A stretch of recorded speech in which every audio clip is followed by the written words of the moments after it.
Hi everyone, today I just want to talk about a few tips that you should actually know before you pretty much get started with trading or investing in cryptocurrencies. Okay, so the first thing or the first words that actually I want to introduce to you guys is something called about understanding the basics. Okay, so it's actually very, very essential to understand pretty much what exactly is the basics in terms of cryptocurrency, or what should you actually buy when you are talking about cryptocurrencies. Okay, so if it's your first time actually looking into cryptocurrencies or actually thinking of buying them, okay, you've probably heard of this term called Bitcoin before.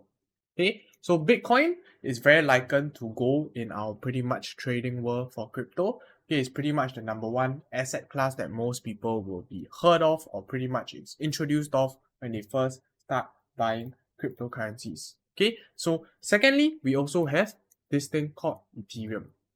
Okay, so unlike gold, or unlike BTC, or unlike Bitcoin, the thing about Ethereum is that it allows you to actually do transactions, or in a way actually interact with many different kinds of platforms on the network itself, or on the blockchain itself.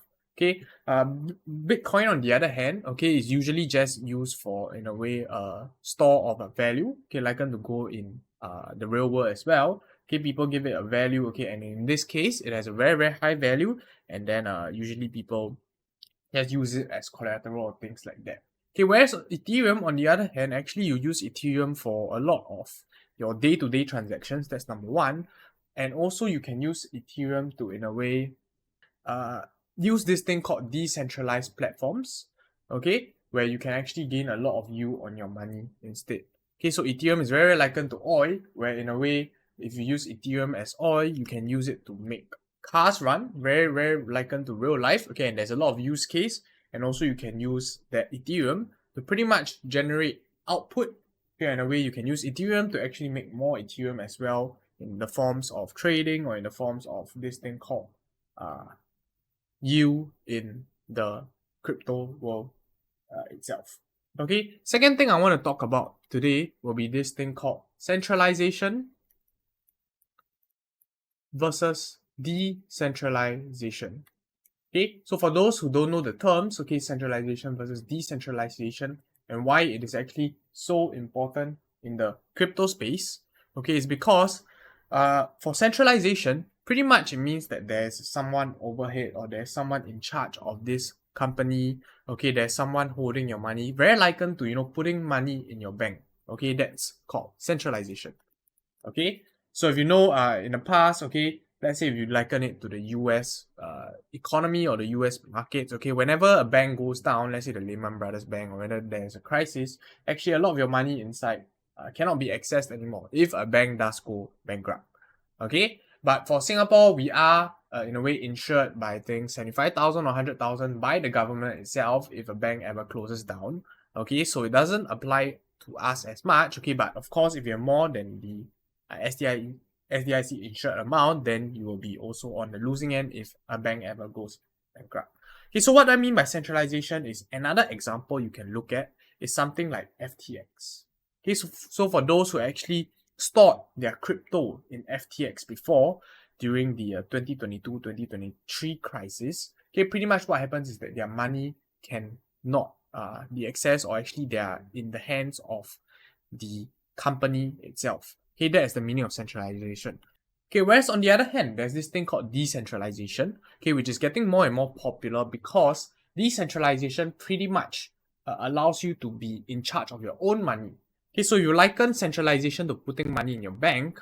Okay, you can liken decentralization to putting your money in your own wallet.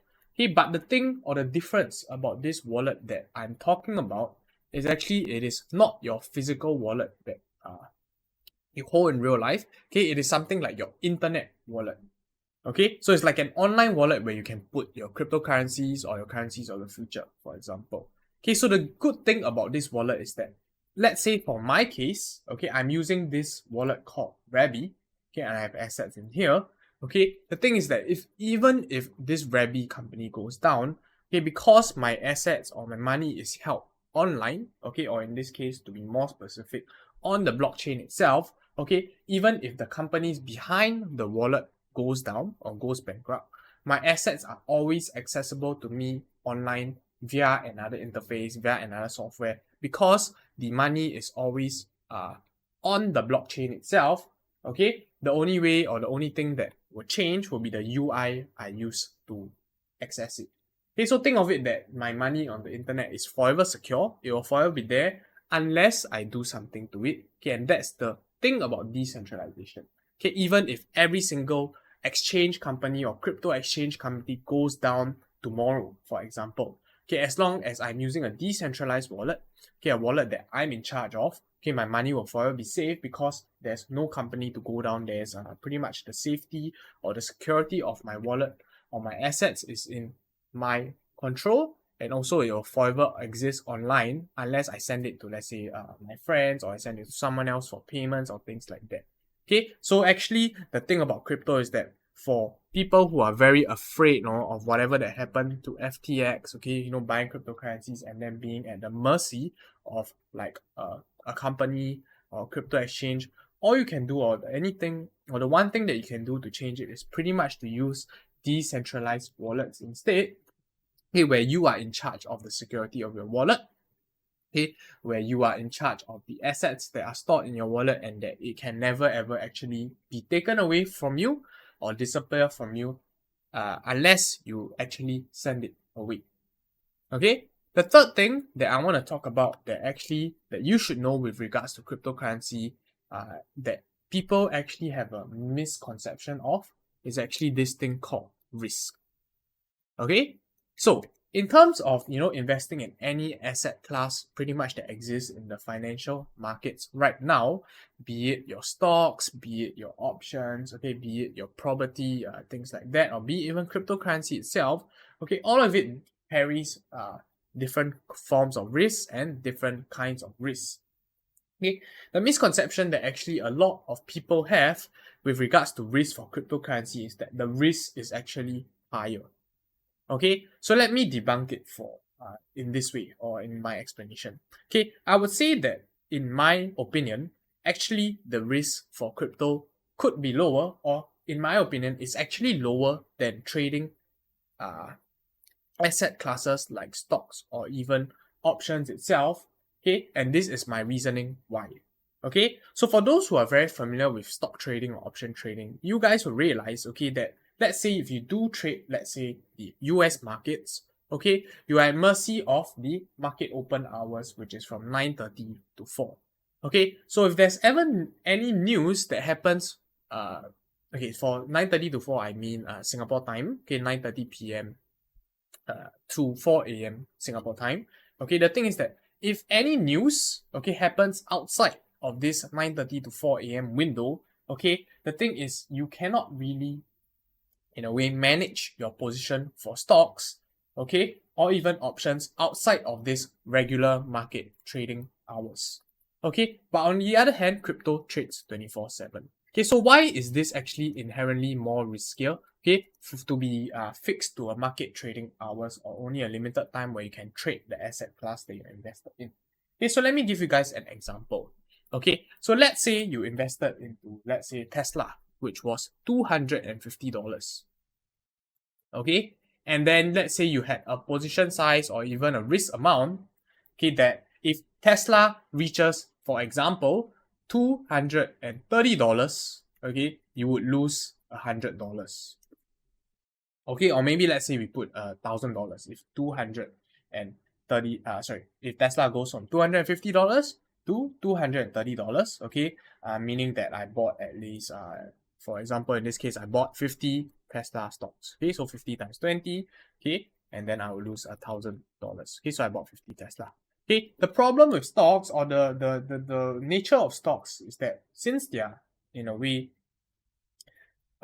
stuck to the regular trading hours. So what happens if there's news that, let's say, for example, something happened to Elon Musk, or the earnings of that company was not good, reported for that earnings period itself?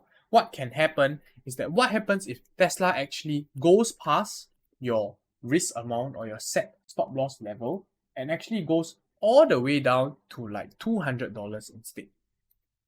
Okay, So if Tesla went to 230, you would have lost $1,000, and that's where you might have exited your position. Okay, the problem is that because stocks does not trade regularly, instead of risking $1,000 and that is your set amount, actually what could happen is that because you couldn't follow your trade plan, because of the gap down, which happens in stocks, okay, for gap up and gap down, what I mean is that during the period outside 9:30 to 4, the stock can also move. And sometimes it can move more than you actually expected below your stop loss itself. Okay, for those who don't know what stop loss is pretty much the point in which usually when you enter a trade or investment where you want to get out. So in this case, we wanted to get out 230, okay, but we weren't able to because the stock get down. And if you get out at 200, you would have lost $2,500 instead.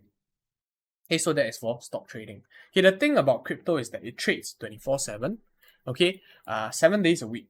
Okay, so in a way, if you think about it, on the other hand, or in another words, okay, is that let's say I am buying, let's say 20 ETH. Okay, in this case at $3,000, or last price as of today is about $3,200. Okay, and let's say I have a point of exit or point of invalidation or point of wrong trade at $3,000. Okay, no matter what happens, okay, even if the world end tomorrow, okay, which that's the worst case scenario or the most extreme scenario, is that even if the world end tomorrow, okay, the only or the maximum amount that I can lose in this trade will be $200 times this 20 ETH position sizing, which is about $4,000. Okay, and this is a set amount. Okay, if you want to put it in a more appropriate terms with regards to the first trade, okay, I will be buying 5 ETH. Okay, and my set amount that I can lose, no matter what, will only be $1,000, even if the world ends tomorrow. Okay, on the other hand, let's say if I bought 50 Tesla, and it's worth about let's see. Okay, 50 Tesla will be worth about $12,000 or 12,500 to be exact. And if the world ends tomorrow, I will lose that full 12,500 in the event that Tesla goes to zero. Okay, that's the difference. Okay, the thing about trading, being able to trade 24/7, or at least the markets are open 24/7, is that your stop losses are always respected. Okay, so that's actually in a way I want to talk about the difference between risk or the misconception that trading crypto is actually riskier. Okay, with the example I've shown you guys that you've seen on your screen, actually trading crypto, in a way you can describe it as that you always have your stop losses respected, instead of, let's say, when you're trading stocks or options where you can only trade it during the regular market hours. Okay, so I know some might say that, oh, you can also trade outside of market hours, okay, by using the outside regular trading hours. Trading, okay, you cannot do that for options. That's number one. And also the bid-ask spread, okay, and the volume outside of trading hours is very, very bad. Okay, but that is not the case for crypto.